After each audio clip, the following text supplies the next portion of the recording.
ويبشر المؤمنين الذين يعملون الصالحات أن لهم أجرا كبيرا.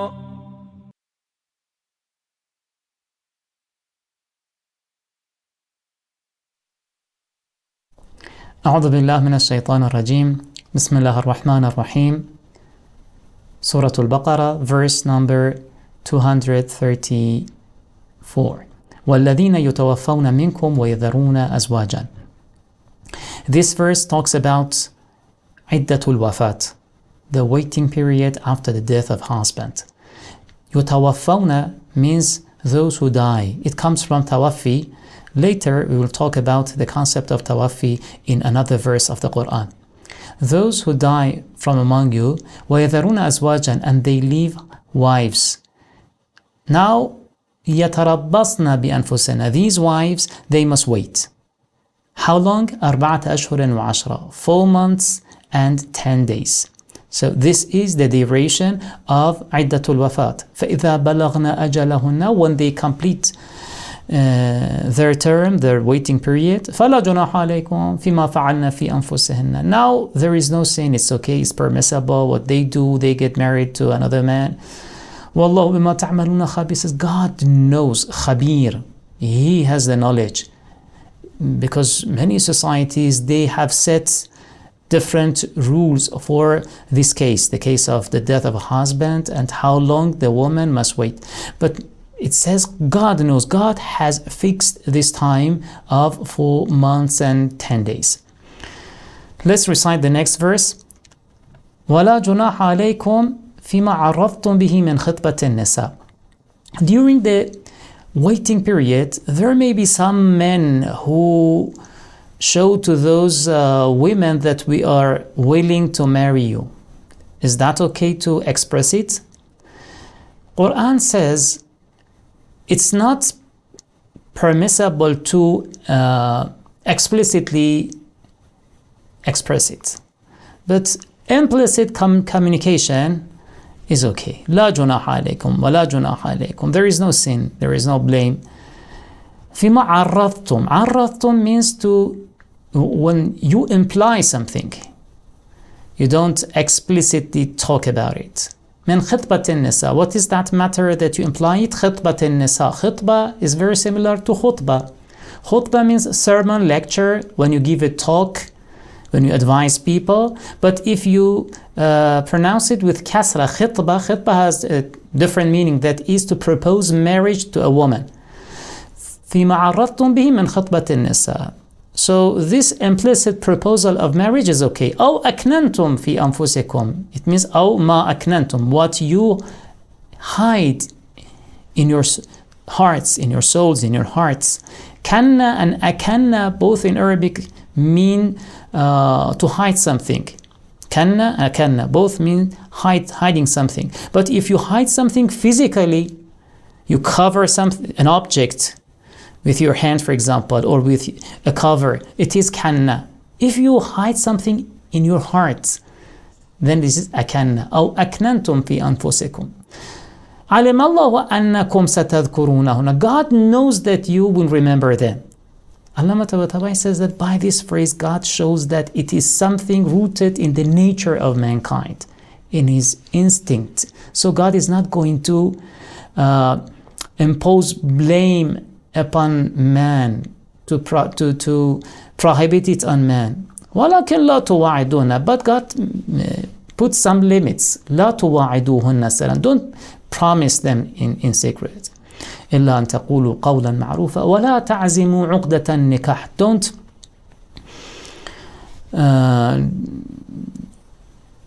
Don't decide for the marriage. I mean, don't pronounce the formula of marriage. حتى يبلغ النكاح حتى يبلغ الكتاب أجله. Al-Kitab, okay, one meaning of Kitab is book, but Kitab means what is written, okay, Al-Maktub. And Al-Maktub sometimes means the law which is established. The law which is established. an obligation. So, and here it means that until the law reaches its term, ajalah. So it means that which law? The law of the waiting period. So as long as the waiting period has not been completed, you have no right to marry. وَاعْلَمُوا أَنَّ اللَّهَ يَعْلَمُ مَا فِي أَنفُسِكُمْ فَاحْذَرُوهُ. Know that God knows what is in your hearts. And وَاعْلَمُوا أَنَّ اللَّهَ غَفُورٌ حَلِيمٌ. Know that God is forgiving. At the end of the ayah, God talks about maghfirah and forgiving. Allah says that it shows that the very act mentioned in the ayah, implicit proposal of marriage, although it is not haram, but it is disliked. That is why it is followed by the phrase Ghafurun Halim. God forgives. It shows it's not something good. So it is better to avoid it altogether. لا جناح عليكم إن طلقتم النساء ما لم تمسوهن أو تفرضوا لهن فريضة. This ayah talks about the divorce in two cases. That in these two cases the divorce is correct. One may think it is not correct, it is not valid, but this ayah talks about the validity of divorce in two cases. One case is ما لم تمسوهن, when you have not touched your wives. By touching here, it means having intercourse. So if the marriage is not consummated, is divorce valid in this case? It's Quran says yes. La junaha alaykum. Okay, there is no blame upon you over divorce in this case. So it means that divorce is valid. أو تفرضوا لهن فريضة. The other case is the case in which the wife and husband have not fixed a dowry, a mahr, for their marriage. So no fixed amount of property has been named as dowry in their marriage. So is divorce applicable to such a marriage? Quran says yes. وَمَتِّعُوهُنَّ. But now there is an obligation here. This obligation refers to the latter case. I mean, تَفْرِضُوا لَهُنَّ فَرِيضَةً. The case in which you have not fixed the amount of dowry in your marriage. In this case, if you divorce your wife, there is no dowry that you pay. Here, مَتَّعُهُنَّ. Give them something. مَتَّعُهُنَّ. Give them something. How much? عَلَى الْمُوسِعِ قَدَرُهُ وَعَلَى الْمُقْتِرِ قَدَرُهُ. It depends on your financial situation. على الموسى. Musa means the person who can afford, the person who is rich, okay? So, who is rich? Okay, as much as, what befits his financial status. وعلى المقتر. Muqtar means the person who is poor, okay, who will pay less. متاعا بالمعروف, in an honorable manner. حقا على المحسنين. It's a right upon the good doers. When you say it's a right upon the good doers, it implies that it's not an obligation, because ihsan normally befits recommendation rather than obligation. But we know in jurisprudence, in fiqh, that this is it is an obligation. It's not an option, it's an obligation. Here, Allah says that probably we can understand obligation from this verse by referring to another verse in the same context. We had in the previous pages another ayah about talaq, tasrihun bi-ihsan. When you release your wives, it must be with ihsan. So ihsan here is taken as an obligation. Now here, haqqan ala al-muhsinin. Muhsinin is the active participle of ihsan. So it's from the same roots. Now it shows that it's an obligation. So what about the other case? You see, we mentioned two cases. One, مَا لَمْ تَمَسُّوهُنَّ. The other one, تَفْرِضُوا لَهُنَّ فَرِيضًا. It means مَا لَمْ تَفْرِضُوا لَهُنَّ فَرِيضًا. So we talked about the latter. What about the former, the first case? The first case is explained in the next verse. وَإِن طَلَّقْتُمُوهُنَّ مِن قَبْلِ أَن تَمَسُّوهُنَّ. If you divorce your wives before touching here means before consummation of marriage. وَقَدْ فَرَضْتُمْ لَهُنَّ فَرِيضَةً, while you have fixed the dowry. So the issue is that there was no intercourse, otherwise the dowry is fixed. So how much the husband must pay to the wife? فَالنِّصْفُ مَا فَرَضْتُمْ is half of the dowry, not full dowry. So because it is before consummation of marriage, so only half of that is to be paid. إِلَّا أَنْ يَعْفُونَ, except if they forgive. I mean, if the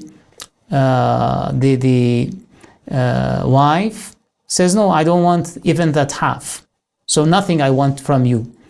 أَوْ يَعْفُوَ الَّذِي بِيَدِهِ عُقْدَةُ النِّكَاحِ, or if the person who is to decide about the marriage, if he says that I don't want. So who is meant by الَّذِي بِيَدِهِ عُقْدَةُ النِّكَاحِ? There are two possibilities here. According to tafsir, there are two possibilities. One possibility is the guardian of the wife. So if the wife is a minor and she cannot decide about that property because she doesn't have discretion over her property, now the guardian of the wife can decide and say, okay, I relinquish my right. This is one possibility. The other possibility is that الَّذِي بِيَدِهِ عُقْدَةُ النِّكَاحِ means the husband. So afu is not only from one side, from both sides it is recommended. So because it's half of the dowry, right? So now a person, a husband, may have paid full dowry at the moment of marriage to the wife, but after days before consummation of marriage, they decide to separate. Now in this case, according to fiqh, half of the dowry is the right of the wife, but the other half must be returned to the husband. So أَوْ يَعْفُوَ الَّذِي بِيَدِهِ عُقْدَةُ النِّكَاحِ may refer to this case, that if the husband relinquishes his right, says, okay, I have already paid you full dowry, now I don't take back from you my half, that's also good. So this is the other possibility in interpreting this phrase of the verse. وَأَن تَعْفُوا أَقْرَبُ لِلتَّقْوَى. Now there is a general recommendation here. If you relinquish your rights, it's closer to taqwa, to being God-wary. Because when something is your right and you give up, then if you come across something which is not your right, I mean the prohibitions by God, you are stronger now to fight your desire and to say no. وَلَا تَنْسَوُا الْفَضْلَ بَيْنَكُمْ إِنَّ اللَّهَ بِمَا تَعْمَلُونَ بَصِيرٌ. Let's go to the next verse. حَافِظُوا عَلَى الصَّلَوَاتِ. Attend to your prayers, to prayers. وَالصَّلَاةِ الْوُسْطَى. One of prayers is highlighted here as among prayers. So as-salawat is general, all prayers. As-salat al-wusta. Al-wusta is the feminine form of al-awsat, means the middle one. The middle prayer, it shows a great emphasis on the middle prayer. But what is the middle salah, middle prayer? There are different views about that among mufassirin. Allama Tabatabai says that according to our riwayat, narrations, as-salat al-wusta is zuhr prayer. And some mufassirin have mentioned that some of the hypocrites in the time of the Prophet, some munafiqeen, they did not join zuhr prayer. They said it's too hot, and they tried, to probably bring disunity among the community of Muslims, but by not joining the zuhr prayer. So according to some mufassirin, then this ayah was revealed. وَقُومُوا لِلَّهِ قَانِتِينَ. Qanitin comes from qunut, means al-khudu, humbleness before God. فَإِنْ خِفْتُمْ فَرِجَالًا أَوْ رُكْبَانًا. Then if you feared what? If you feared being not able to observe that law, حافظوا على الصلوات, the law given in the previous verse, that you must observe the laws of prayer. So if you were afraid of not being able to do that, it refers to certain cases in which the person, for example, is in danger, is in a war, and now he wants to pray, but he cannot do the prayer as instructed by religious laws. Because, for example, he's moving, he's fighting, an enemy is running after him. So, فَرِجَالًا أَوْ رُكْبَانًا. فَإِنْ خِفْتُمْ, if you were in a state of khawf and fear, then فَرِجَالًا. It means فَصَلُّوا, then pray, رِجَالًا, in the state of being rajil. Rijal is the plural of rajil, means the person who is walking on foot. So, on foot you can pray. Or rukbanan, or riding your animals, for example. In that case also you can, in that situation also you can pray if you are in a state of fear. فَإِذَا أَمِنْتُمْ, when you find you return to the state of security, al-amn, and safety. Now فَاذْكُرُوا اللَّهَ كَمَا عَلَّمَكُمْ. Now remember God. It means pray. Now you must pray in the normal format, not in the format of Salatul Khawf. That was something specific to that situation. But now فَاذْكُرُوا اللَّهَ كَمَا عَلَّمَكُمْ. Now pray in the way that God has taught you. كَمَا عَلَّمَكُمْ مَا لَمْ تَكُونُوا تَعْلَمُونَ. The way God taught you. It didn't say the way God taught you how to pray. No, the way God taught you what you don't know. Instead of saying that God taught you how to pray, it mentions a general title, what you don't know, in order to show the mercy of God, that there are many things that you didn't know and God taught you through religion. How to pray is one of them. So instead of mentioning the specific matter of how to pray, a general fact is mentioned, which includes that. Now we go back again to the subject of the wife and husband. وَالَّذِينَ يُتَوَفَّوْنَ مِنْكُمْ وَيَذَرُونَ أَزْوَاجًا وَصِيَّةً لِأَزْوَاجِهِمْ مَتَاعًا لَلْحَوْلِ غَيْرَ إِخْرَاجٍ. This ayah, the beginning of this ayah is very similar to the first ayah which we recited in this session. وَالَّذِينَ يُتَوَفَّوْنَ مِنْكُمْ, those who die from among you. So some men who die, وَيَذَرُونَ أَزْوَاجًا, and they leave wives. So it must talk about عِدَّةُ الْوَفَاة, something that we talked about once, the waiting period after the death of husband. So you remember that we said it's 4 months and 10 days.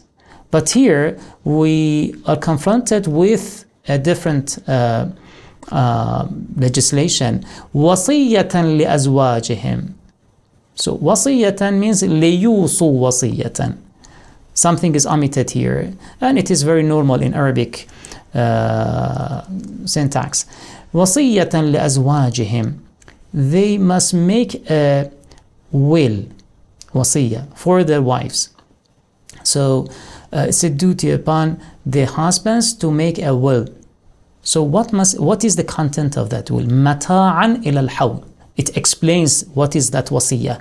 مَتَاعًا, that's to provide for the wives إِلَى الْحَوْلِ, up to the 1 year. So it must be a period of 1 year after the death of husband, in which the wife must be provided by the property, by the estate of the deceased husband. غَيْرَ إِخْرَاجٍ, without expelling them from the house, they also must be accommodated in that house. فَإِنْ خَرَجْنَا فَلَا جُنَاحَ عَلَيْكُمْ. But if they left the house themselves, the wives, فَلَا جُنَاحَ عَلَيْكُمْ. Now there is no blame upon you about what they do. They may form a new life. So now a question arises here, that which one is the law of waiting period, عدة الوفاة, after death of husband? 1 year or 4 months and 10 days? Here we see the naskh, abrogation, al-nasikh wal-mansukh. There are These are two verses of the Quran, one of which is abrogating, nasikh, and the other one is abrogated, mansukh. The ayah which is revealed first is mansukh, is abrogated by the next one. But is this one the first or the last? When we compare the two verses, we realize, according to Allama Tabatabai, that this must have been the first verse which was revealed, and then the other verse, وَالَّذِينَ تَوَفَّوْا, which we recited earlier, that was revealed later, and that abrogated this one. This ayah, which talks about 1 year, is rooted in the tradition of Arabs before Islam. It shows that they had this tradition to make the wife wait for 1 year after the death of her husband. Because Quran says, mata'an ila al-hawl. It doesn't say mata'an ila hawlin. Al-hawl, year, is used with definite article. Normally, if you want to say to someone that you must wait for 1 year, in Arabic you say, tarabbas hawlan, or ila hawlin, for 1 year. Not the 1 year, al-hawl. When definite article is used, it shows that it was something known by people, already known by people. They had this knowledge that there is a duration of 1 year that must be observed.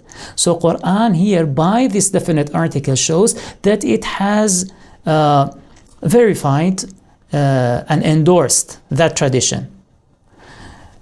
But then the other one, no, it doesn't have this sign. I mean, the other verse, it shows that the other verse which you recited earlier, أربعة أشهر وعشرة, 4 months and 10 days, that is the fixed law legislated by God. In this ayah, which talks about 1 year, it's in the form of wasiyah, to make a will by husband. But the other one is not a will. No, it is a law established by God. It doesn't depend on the husband making or not making a will. وَلِلْمُطَلَّقَاتِ مَتَاعٌ بِالْمَعْرُوفِ حَقًّا عَلَى الْمُتَّقِينَ. This ayah talks generally about giving something to the divorced wives, and this ayah can be considered the last verse in the ayat of talaq in Surah Al Baqara here. حقا على المتقين كذلك يبين الله لكم آياته. Thus Allah clarifies His signs for you لعلكم تعقلون. ألم تر إلى الذين خرجوا من ديارهم وهم ألوف حذر الموت. Have you not regarded those who left their lands, thousands, وهم ألوف, while they were thousands, حذر الموت, for fear of death. فقال لهم الله موتوا. So something must have happened, like an epidemic, and according to some riwayat narrations, that was due to a plague. فقال لهم الله موتوا. God told them die. So they died. Does it mean that they died in an extraordinary way, or it was death caused by disease like plague? Allah says that فَقَالَ لَهُمُ اللَّهُ مُوتُوا does not necessarily show that it was an extraordinary death. No, it can be a natural, a death by disease, because this mutu, which is a command, die, it's a command, but this command is not a command by legislation. It is a command by creation. We have two types, takwini and tashri'i. Amr, command, is either takwini by creation or tashri'i by legislation. So by creation means that anyone who dies or is born, so life and death or everything in the nature, they are all by divine commands. But it doesn't mean that something is pronounced as a command the way we understand command. So فَقَالَ لَهُمُ اللَّهُ مُوتُوا must be interpreted in that way. But why didn't God say فَأَمَاتَهُمُ اللَّهُ? God made them die? No. قَالَ لَهُمُ اللَّهُ مُوتُوا. God told them, said to them, die. Allah says to show better the power of Allah. ثم أحياهم. Then God revived them, brought them back into life. And we have a riwayah saying that a big number of people, they left their houses, they left their lands because of plague, but they died. Then after a while, after a long time, Prophet Hizqeel, by order of God, he brought them back to life, and then after that also they lived for a long time. إن الله لذو فضل على الناس ولكن أكثر الناس, but most of people are not grateful. لا يشكرون. وقاتلوا في سبيل الله واعلموا أن الله سميع عليم. From this ayah, we have the theme of jihad and fighting for this in the way of Allah. And it is then connected to the story of Talut and Jalut and Dawood. So وقاتلوا في سبيل الله واعلموا أن الله سميع عليم. So fight in the way of Allah and know that Allah is Sami', hearing, Alim, knowing. When we recite the coming verses, we see that in the story of Israelites and what they proposed to their prophets, and then appointing of Talut, and then and the story of Talut's confrontation with Jalut, we see several cases of betrayal or hiding some evil intentions in hearts. So some people, they said that we are ready to fight for the sake of God, but they were not ready, they were not brave enough, they just pretended, they were not steadfast. So Quran here in advance says, اعلموا أن الله سميع. Whatever you speak among yourself, when God gives you an order, and whatever you have in your heart, God hears, God knows. Allah سميع عليم. من ذا الذي يقرض الله قرضا حسنا فيضاعفه له أضعافا كثيرة. It talks about giving good loan to Allah. Spending your property for the sake of Allah. And Allah says that here, because of the context, we understand that it means to spend for the way of jihad, to provide for the army of Muslims. Though it is not to limit this verse, it can be also applied to other cases of spending in the way of Allah. But the prime example in this context is that فَيُضَاعِفَهُ لَهُ أَضْعَافًا كَثِيرًا. Then God will increase it multiple times. Not only this loan will be paid back, many times more it will be given back. وَاللَّهُ يَقْبِضُ. Don't think that does it really happen? Think about the person whom you are giving this loan. He is the one who يَقْبِضُ وَيَبْسُطُ وَإِلَيْهِ تُرْجَعُونَ. So the one who tightens or who expands. So your risk, your sustenance, your provision is in His hand. So He is the one who increases or decreases that risk, that provision. So this person, this one, He will give back to you multiple times. Wassalamu alaikum wa rahmatullahi wa barakatuh.